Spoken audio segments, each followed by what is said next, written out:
kijana anajulikana kama Uongo. Huyu ni kijana ambaye anajituma sana kimaisha. Jamaa anaonekana kwa na mawazo mengi sana. Jamaa anafikiria mara moja siwache nijaribu nijoin hawa watu kwa sababu kipaji yangu inakuwa ni ya kukimbia. Jamaa anakuja anafikiria kidogo anafikiria tena anapata coach sasa. Anamwambia coach, anamuuliza kweli uko na hakika wewe unaweza kukimbia? Jamaa anamwambia mimi naweza. Mimi nitajaribu juu chini vile niwezavyo nishindane kwa hii mashindano. Jamaa anakuja anaanza kujituma, bidii yake inaanza kuonekana. Jamaa anajituma, ndio jamaa anakuja anashinda.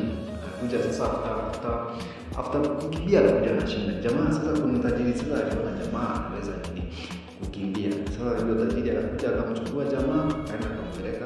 Sasa huyo tajiri anampeleka na huko mjini sasa. Jamaa anakuja anaanza kujituma kwa huyo jamaa.